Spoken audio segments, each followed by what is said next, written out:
Hey guys, great to see you. Joe here and welcome to another video, and thank you very much indeed for joining me. So in this lesson I'm going to take a look at finger picking for beginners, and this could well run into a series on finger picking in general.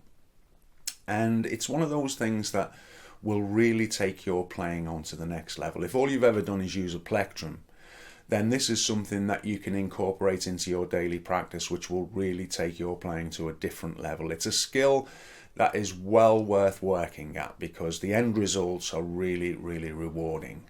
So without further ado, let's zoom on in and let me start showing you some of the basic concepts behind finger picking.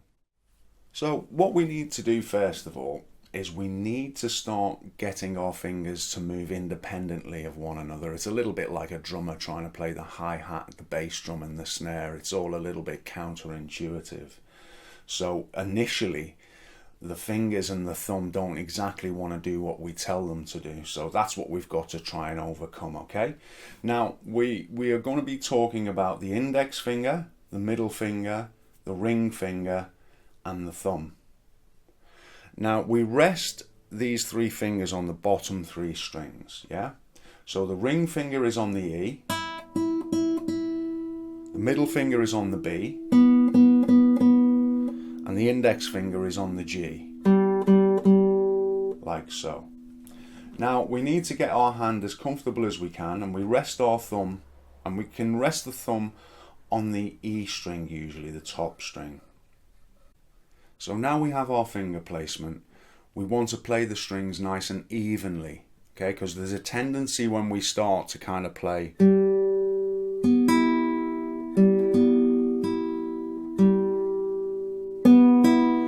It doesn't always sound very even, and that's kind of perfectly acceptable because that's how things are when we start out. So what we need to do is just play at a tempo. You know, again, the metronome is your best friend here, whereby we have a constant tone counting for us, and then we can play nice and slowly. So you know, that's the important thing, is that it's even rather than kind of quick and uneven. So we have a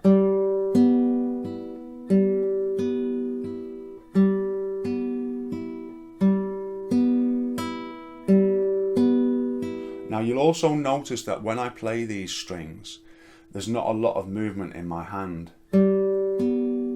It's coming from the fingers, yeah? And that's important. We want to keep that hand position correct. So this is the first thing that we're aiming to do. As simple as it is,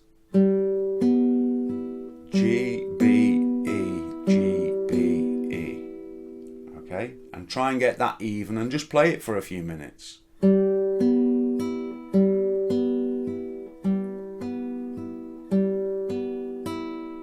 So that is the very first exercise that we're looking to master.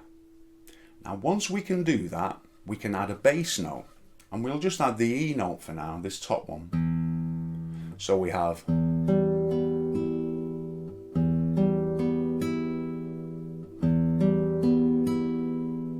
that's nice and even, so that's what we're aiming for. So that is exercise number 2.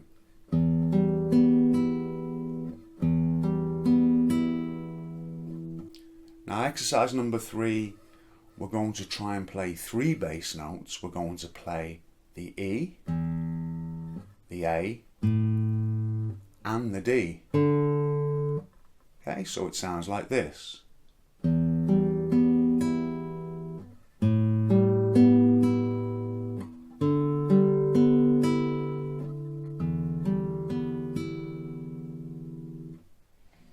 Now these are all relatively simple exercises, and we're not having to worry about the left hand at all, because we're not trying to educate the left hand as such at this stage. We're just looking to kind of develop some independent movement with our right hand. Now try and practice all 3 of those exercises, mix them up a little bit and change them around, and just try and get some evenness is what you're looking for. And as I say, a metronome will help you with that. Now once we can kind of do those things, then we can also come back up the strings. So we could play,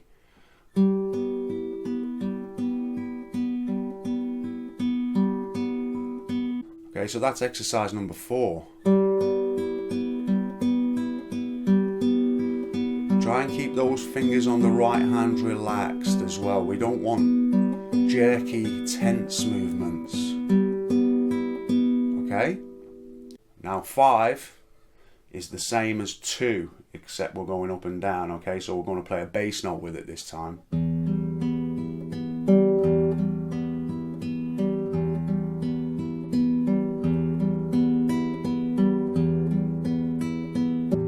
So this time we're going to play the 3 bass notes, and we're going to go down, i.e. like so, and then back up. Okay, like so.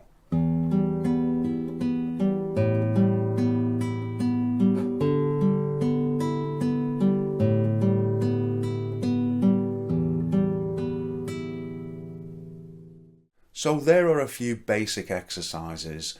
Now, the object of the exercise here is for us to gain some independence with these fingers, because they may not have done this type of thing before. So it could be that you find it a little bit of a struggle to start with, but if you incorporate this into your daily practice for say 10 minutes or so, you'd be amazed how quickly you'll see the difference in your playing.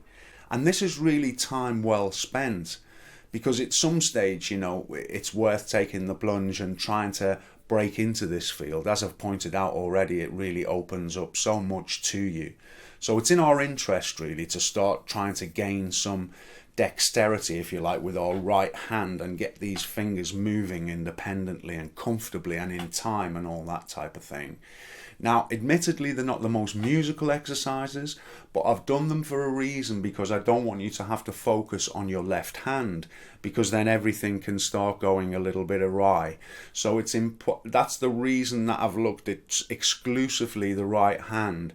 Once we go through this course, things will start to get, you know, a little bit more interesting and musical, if you like.